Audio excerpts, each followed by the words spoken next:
প্রয়াত হাসপাতালের ডোম অনন্ত কুমার দাসের অসহায় পরিবারের পাশে দাঁড়ালেন বিশালগড়ের সুপরিচিত মুখ সমাজসেবী প্রদেশ বিজেপি যুব মোর্চার সদস্য সৈকত সাহা সহ অন্যান্য কর্মীরা।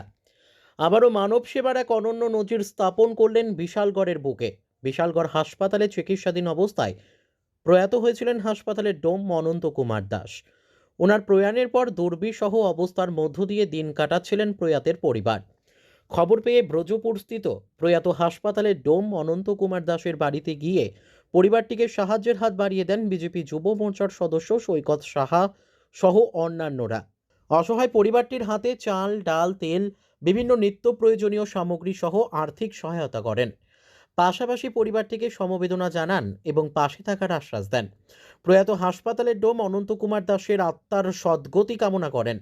পাশাপাশি টাকার চলা বিশালগড় কমলাসাগর বক্সনগরবাসীর একমাত্র ভরসা ছিল অনন্ত কুমার দাস।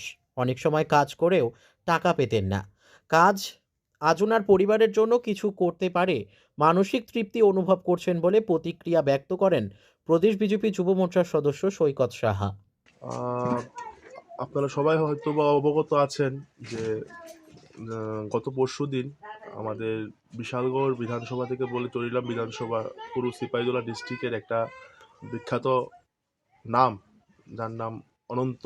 হ্যাঁ, সবাই চিনে, পুলিশ প্রশাসন থেকে ধরে অনেক প্রশাসনের লোকেরা ওনাকে চিনে। হ্যাঁ, উনি একজন খুব সাহসী একজন লোক ছিলেন। হ্যাঁ, মানে যত খতরনাক মানে দুর্ঘটনা, রোড অ্যাক্সিডেন্ট বলুন, অন্যান্য দুর্ঘটনা ঘটতো, হ্যাঁ, ডক্টর মানে ডাক্তারদেরকে সহযোগিতা করার জন্য একজনই ছিল, যার নাম ছিল অনন্ত কাকা। উনি গত পরশুদিন পরলোক গমন করেছেন রাত্রিবেলায়। তো আজকে আমি ঘটনাটা জানতে পারি সকালবেলা, জানতে পেরে আমি আসি।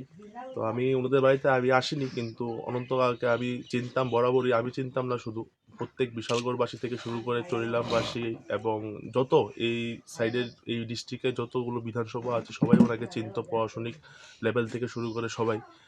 তো আশা করি উনি যেন গত পরশুদিন পরলোক গমন করেছেন, হয়তোবা এটা অনেকে, হয়তোবা এটা খবরটা পৌঁছায়নি, সবাই জানবে এবং সবাই আসবেন।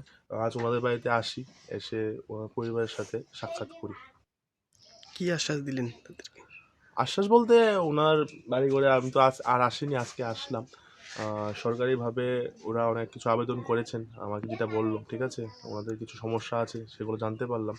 তো সেগুলাকে আগামী দিনে কিভাবে সলিউশন করা যায় তাই আশ্বাস দিলাম। Bureau report, news daily Bharat.